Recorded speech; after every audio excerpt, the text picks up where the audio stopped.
नमस्कार सभी साथियों को। आज हम करने वाले हैं कक्षा 7 का पार्ट 2 जिसका नाम है वायुमंडल और जलवायु। इससे पहले हम पार्ट 1 कर चुके हैं। यदि आपने वो वीडियो नहीं देखी है तो आप प्लेलिस्ट में जाके देख सकते हैं। तो चलिए शुरुआत करते हैं पहले पॉइंट से। अंत में हम इससे संबंधित कुछ महत्वपूर्ण प्रश्नों की भी चर्चा करेंगे और आपको और भी इससे संबंधित कुछ अधिक जानकारियाँ देंगे, तो वीडियो में अंत तक बने रहें। वायुमंडल में जो सर्वाधिक गैसें पाई जाती हैं वो कौन कौन सी हैं? नाइट्रोजन और ऑक्सीजन। ये कितनी होती हैं वायुमंडल में? लगभग 99% होती हैं। अगला पॉइंट आता है कि जल वाष्प और क्या है, क्षोभ मंडल में पाई जाती हैं। जल वाष्प क्या होते हैं? जल के छोटे छोटे कणों को क्या कहा जाता है? जल वाष्प कहा जाता है, जो अधिक तापमान के कारण वाष्प बनकर क्षोभ मंडल में पहुंच जाते हैं। इसे ही आर्द्रता कहते हैं, जिसे नमी भी कहा जाता है। तो ये आपको याद रखना है। अगला जो प्रश्न है वो आपसे पूछा जाएगा कि क्षोभ मंडल की ऊंचाई कितनी होती है? तो कितनी होती है? 13 किलोमीटर।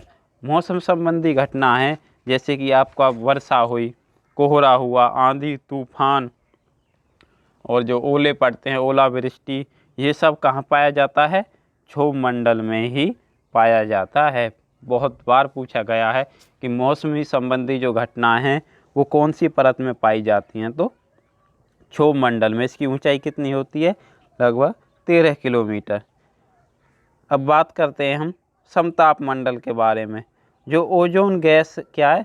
समताप मंडल में पाई जाती है। उस ओजोन गैस की लेयर को ही क्या कहते हैं हम? ओजोन परत कहा जाता है। ओजोन का क्या कार्य होता है? वो सूर्य से आने वाली पराबैंगनी किरणों को क्या है, उनका अवशोषण कर लेती है। इसकी ऊंचाई कितनी होती है समताप मंडल की? 50 किलोमीटर। इसमें क्या है, मौसमी संबंधी घटनाएं घटित नहीं होती, तो इसलिए इसमें क्या है, वायुयान उड़ाए जाते हैं। क्योंकि मौसम का असर वायुयान पर पड़ता है, तो इसलिए क्या है कि इस समताप मंडल में वायुयान उड़ाए जाते हैं। पूछा जाता है कि वायुयान कौन से परत में उड़ाए जाते हैं या कौन से मंडल में उड़ाए जाते हैं? तो समताप मंडल में उड़ाए जाते हैं। अगला आपका पॉइंट आता है कि अंतरिक्ष से आने वाले उल्कापिंड मध्य मंडल में जल जाते हैं। तो याद रखना कि यदि पूछा जाता है कि उल्कापिंड कौन से मंडल में आकर जल जाते हैं, तो वो कौन सा मंडल है? मध्य मंडल। इसकी ऊंचाई लगभग 80 किलोमीटर तक होती है। अगला प्रश्न है आपका कि आयन मंडल है, जो अगला मंडल है हमारा चौथा मंडल आयन मंडल। इसमें क्या है कि यह संचार की दृष्टि से काफ़ी महत्वपूर्ण होता है, क्योंकि जो संचार संबंधी जितनी भी घटनाएं हैं इसी में घटित होती हैं। और जो आपके सैटेलाइट वगैरह होते हैं संचार से संबंधित, वो इसी में पाए जाते हैं। इससे क्या है, जो रेडियो की तरंगें हैं वो क्या इस यहाँ से टकराकर वापसी में पृथ्वी पर आ जाती हैं। तो पूछा जाएगा कि जो रेडियो संबंधी घटनाएं कहाँ घटित होती हैं, और जो इसकी जो ऊंचाई होती है कितनी होती है? 80 किलोमीटर से 400 किलोमीटर तक की जो ऊंचाई होती है उसे हम क्या कहते हैं? आयन मंडल कहा जाता है। अब बात करते हैं पांचवी और अंतिम परत के बारे में, जिसका नाम है बहिर्मंडल। बहिर्मंडल में मुख्य रूप से हीलियम और नाइट्रोजन गैसें पाई जाती हैं। बहुत बार परीक्षा में पूछा गया है कि जो हीलियम और नाइट्रोजन गैसें हैं वो कौन सी कक्षा में पाई जाती हैं? तो बहिर्मंडल में। अगला प्रश्न आता है आपसे कि मौसम किसे कहते हैं? तो किसी स्थान विशेष की जो अल्पकालीन कुछ समय के लिए जो पर्यावरणीय दशा होती है उसे क्या कहा जाता है? मौसम। किसी स्थान का मौसम किसका होता है? स्थान का, कुछ समय के लिए। अब बात आती है मौसम से क्या बनता है? जलवायु। जलवायु किसे कहते हैं? किसी स्थान विशेष की मौसमी संबंधी, मौसम हुआ मौसमी संबंधी जो अल्पकालीन जो पर्यावरणीय दशा होती है उसे मौसम कहते हैं। और मौसम कुछ अल्पकाल समय तक एक जैसा स्थित रहे। मौसम संबंधी जैसे कुछ किसी स्थान का मौसम है वो लगातार ऐसा ही बना रहे, अल्पकालीन नहीं दीर्घकालीन। मौसम होता है अल्पकालीन, लेकिन मौसम दीर्घकाल तक एक जैसा ही बना रहे तो फिर वो उसे क्या कहते हैं, उसे जलवायु कहा जाता है। अगला पॉइंट है,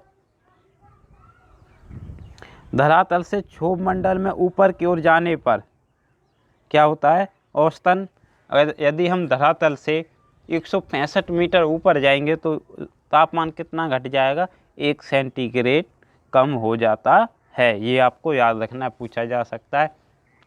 फिर 165 मीटर और ऊंचे जाएंगे तो 2 सेंटीग्रेड, तो लगभग क्या है, औसतन 150 मीटर की ऊंचाई पर 1 सेंटीग्रेड तापमान कम हो जाता है। अगला प्रश्न है आपका कि सर्वाधिक यदि आपने अभी तक हमारा चैनल सब्सक्राइब नहीं किया तो आप सब्सक्राइब कर सकते हैं और इस वीडियो को अपने दोस्तों के साथ शेयर करना भी ना भूलें। यदि आप इस वीडियो का PDF भी चाहते हैं तो आप डिस्क्रिप्शन में हमारा चैनल का लिंक दिया हुआ है, टेलीग्राम चैनल का, वहां पर आप क्लिक करके इसकी PDF प्राप्त कर सकते हैं। अगला पॉइंट है कि सर्वाधिक जो तापमान है कहाँ पाया जाता है, तो भूमध्य रेखा पर।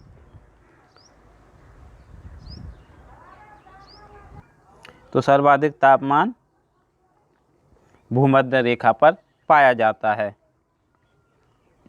अगला प्रश्न आता है आपका कि वायु दाब को मापने की इकाई क्या है, तो क्या है, मिलीबार। मिलीबार क्या है, वायु दाब को मापने की इकाई। अच्छा, उस यंत्र को क्या कहते हैं जिससे वायु दाब मापा जाता है, तो उसे क्या कहते हैं, या तो उसे वायु दाब मापी कह देते हैं या फिर उसे इंग्लिश में बैरोमीटर कहा जाता है। अगला पॉइंट आता है आपका कि विश्व की जो सर्वाधिक वर्षा औसत है वो कितनी है, सर्वाधिक नहीं, औसत वर्षा तो कितनी है, 117 सेंटीमीटर। विश्व में जो एवरेज निकाला है वर्षा का वो कितना है, 117 सेंटीमीटर। अगला पॉइंट आता है कि जो विषुवत रेखीय क्षेत्र हैं उनमें क्या है, अधिक तापमान होता है और आर्द्रता भी वहाँ पाई जाती है, जिसके कारण सायकाल में वहाँ संवहनीय वर्षा होती है। संवहनीय वर्षा उसे कहते हैं कि जब जो कुछ थोड़ी मात्रा में, जैसे फुहारे से होते हैं ना, बूंदों के फुहारे से, जैसे आप हल्की फुल्की वर्षा कहते हैं, उसे संवहनीय वर्षा कहा जाता है। अगला पॉइंट है आपका, विषुवत रेखीय क्षेत्र विश्व में सर्वाधिक वर्षा वाला क्षेत्र है, तो भूमध्य रेखा पर और विषुवत रेखा में सर्वाधिक वर्षा वाला क्षेत्र है। और भूमध्य रेखा पर क्या होती है, तापमान सबसे अधिक पाया जाता है। ये आपको याद रखना कि तापमान सर्वाधिक किस रेखा पर पाया जाता है, भूमध्य रेखा पर। सर्वाधिक वर्षा कहाँ पाई जाती है, तो विषुवत रेखीय क्षेत्र में। वहाँ का औसत वर्षा कितनी होती है, 200 सेंटीमीटर से अधिक होती है। जो मध्यम वर्षा वाला क्षेत्र मुख्य रूप से क्या है, शीतोष्ण कटिबंध तटीय क्षेत्र हैं, जहाँ जो औसत वर्षा है वो 100 सेंटीमीटर से 200 सेंटीमीटर तक होती है। अगला पॉइंट आता है आपका, ध्रुवीय क्षेत्र में वर्षा बहुत ही कम होती है, तो सबसे कम वर्षा कहाँ होती है, ध्रुवीय क्षेत्रों में, जो कि हिमपात के रूप में होती है, वो भी क्या है, बर्फ के रूप में होती है। अगला पॉइंट है आपका कि विश्व में सर्वाधिक वर्षा वाला स्थान कौन सा है, तो भारत में क्या है, मेघालय राज्य की खासी पहाड़ियों में। सबसे पहले आपको पहाड़ियों का नाम याद रखना है, कहाँ, खासी पहाड़ियों में। मानेसराम और चेरापूंजी ये 2 स्थान हैं, यहाँ सर्वाधिक वर्षा होती है। अगला पॉइंट है आपका, उष्ण कटिबंधीय चक्रवातों को संयुक्त राज्य अमेरिका में हरिकेन। ये प्रश्न तो SSC तक, UPSC तक भी पूछा जाता है, और हमारी आम REET, UP TET UP TET में भी पूछ लिया जाता है, सुपर टेट में भी पूछा जाता है। तो उष्णकटिबंधीय चक्रवातों को जो संयुक्त राज्य अमेरिका में हरिकेन कहा जाता है, कैरिबियन सागर और मैक्सिको में से क्या कहते हैं, टॉर्नेडो। चीन व जापान में टाइफून कहा जाता है। ऑस्ट्रेलिया में से विली विली का नाम दिया गया है। और बंगाल की खाड़ी में इसको क्या कहते हैं, चक्रवात कहते हैं। अब हम कर लेते हैं इससे संबंधित कुछ महत्वपूर्ण प्रश्नों को जो इसके अभ्यास प्रश्न में दिए गए हैं इस चैप्टर के में। ये राजस्थान बोर्ड की 7वीं कक्षा का दूसरा चैप्टर है। सही विकल्प को चुनिए। उष्णकटिबंधीय चक्रवातों को संयुक्त राज्य अमेरिका में क्या कहा जाता है, तो क्या कहा जाता है, हरिकेन। अभी मैंने थोड़ी देर पहले आपको बताया था ना। इसी प्रकार से आपके पास 4 ऑप्शन होंगे और आपसे पूछा जाएगा कि इसे क्या कहा जाता है, तो इसे क्या कहा जाता है, हरिकेन। अगला प्रश्न आता है आपका कि वायुयान किस परत में उड़ते हैं, तो मैंने बताया था कहाँ, समताप मंडल में। तो वायुयान कहाँ उड़ते हैं, समताप मंडल में, क्योंकि वहाँ मौसमी संबंधी घटनाएं नहीं पाई जाती। यदि आपसे टॉर्नेडो पूछ लिया जाता है तो इस टॉर्नेडो कहाँ कहते हैं, कैरिबियन सागर और मैक्सिको में। टाइफून कहा जाता है चीन व जापान में। और विली विली आपको पता ही है कहाँ, ऑस्ट्रेलिया में कहा जाता है।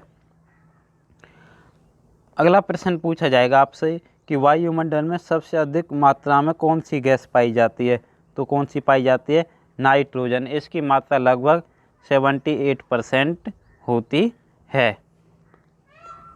अगला पॉइंट है आपका कि पवन की गति मापने का यंत्र कौन सा है, तो एनीमो। एनीमो क्या है, पवन की गति मापता है। अगला पॉइंट है कि वायुमंडल में रेडियो तरंगों का परिवर्तन कहाँ होता है, तो आयन मंडल में। रेडियो की जो किरणें हैं वो परावर्तित होकर पृथ्वी पर वापस कौन से मंडल में से लौटती हैं, तो आयन मंडल से। अगला पॉइंट है आपका कि ग्रीष्म काल में चलने वाली गर्म पवनों को राजस्थान में क्या कहा जाता है, तो क्या कहा जाता है, लू। तो उम्मीद करता हूँ आपको वीडियो पसंद आई होगी। पसंद आई है तो वीडियो को लाइक करने के साथ साथ अपने दोस्तों तक शेयर करना ना भूलें। यदि आप इसकी PDF चाहते हैं तो नीचे डिस्क्रिप्शन में लिंक है, वहाँ से आप हमारा टेलीग्राम ग्रुप ज्वाइन कर लें, वहाँ पर आपको इसकी PDF मिल जाएगी।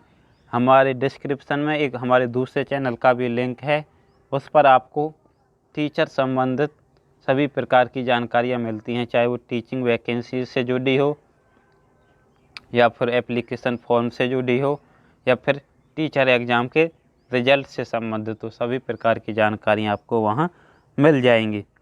तो उम्मीद करते हैं आप अच्छे से पढ़ रहे होंगे। जल्दी हम नेक्स्ट वीडियो में मिलते हैं। धन्यवाद।